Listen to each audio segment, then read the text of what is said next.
Hey, I hope you are having a lovely day. Let me know how you are in the comments. Today, I'm going to be talking about something which I have personally really struggled with in the past, and that is coping with workload. I've always been able to stay pretty much on top of my work, but I've always been just that little bit behind. I don't know if that makes any sense. It's only recently that I have fully been able to take control and actually get my work done on time. And as a result, it has made me so much less stressed about work at uni, and it's been life-saving. So I'm gonna share my top 5 tips which I've been using to cope with a high workload, and hopefully it can help you too. Now, tip number 1, probably the first tip that everyone says, is timetable yourself. I have tried to always timetable myself, but it's never seemed to work for me, and that is for 2 reasons. My first reason was I never made timetables that were achievable. I would be trying to get too much stuff done in one day or too much work done in one sitting. It just wasn't manageable, and it would get me really demotivated when I couldn't do it. So that was my first problem. And my second problem was I did not schedule in enough breaks from work. I feel like everyone needs a different level of break from doing their work, and I personally think I need quite a lot of breaks. And if you're like that, you need to make sure you do have enough breaks for yourself, because otherwise you're just not going to be able to do the work. So my 2 top tips for timetabling are: make sure it's achievable and make sure you've included enough breaks.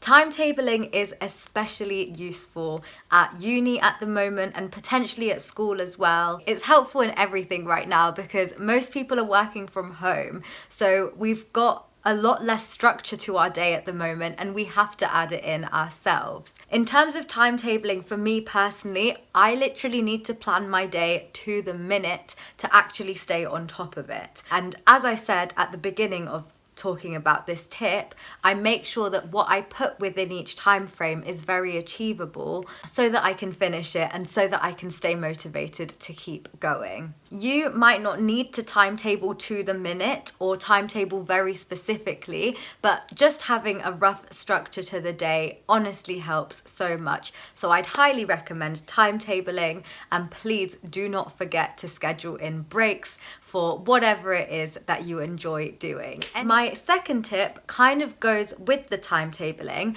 but it is to make sure you stay on top of your workload every week. So at university, even though I'm not going into university, I have a set number of lectures and tasks that I need to complete for that week. Because everything is online right now, it is so easy to just let that go and be like, whatever, I can do it next week. But obviously the work is just going to pile up until it's too much to tackle.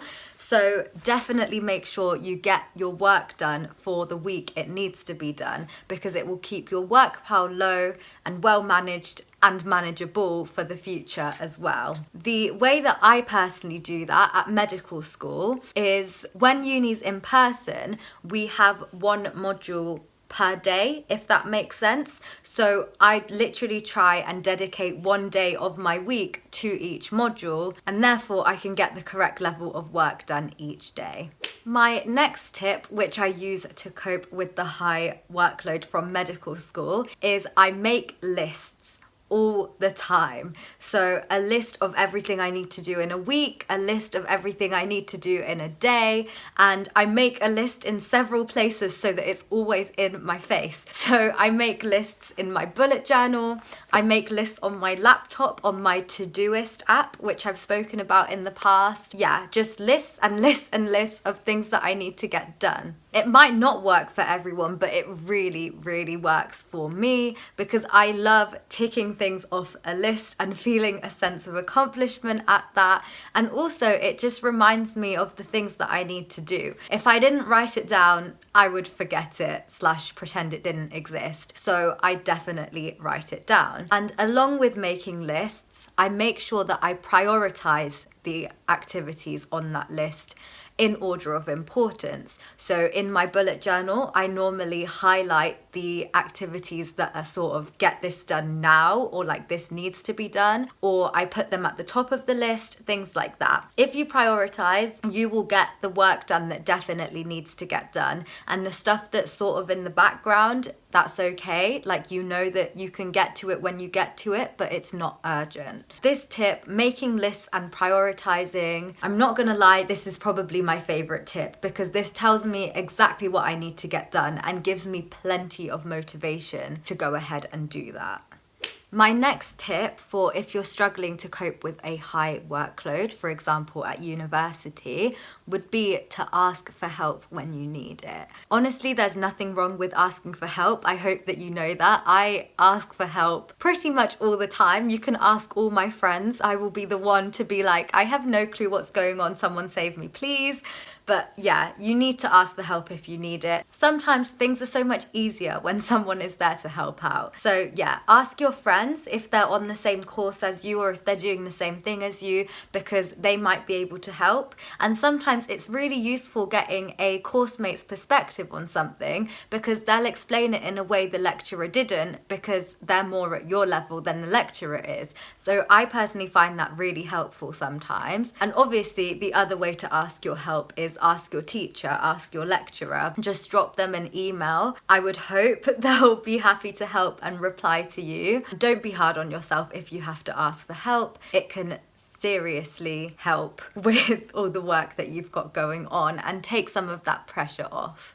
I know that I said that the third tip was one of my favorites, the making lists one. However, this fifth and final tip is probably the most important one. And that is, when you are struggling with managing a high workload, never ever neglect self-care. You probably could have guessed that I was going to say that if you've watched my channel before, but I very strongly believe in self-care and taking care of yourself all the time. And it's especially important if you're really stressed out and struggling to cope with lots and lots of work. If you just keep on trying to do that work and don't take care of yourself alongside it, you're gonna burn out and the work's just not gonna go well. Everything's gonna go even worse. So whatever you do, please take care of yourself. Taking care of yourself includes the basics, so getting enough sleep, getting enough water, enough food, enough movement and physical activity during the day. And it also includes the slightly more luxurious things like having a pamper session, snuggling up in bed and watching your favorite movie,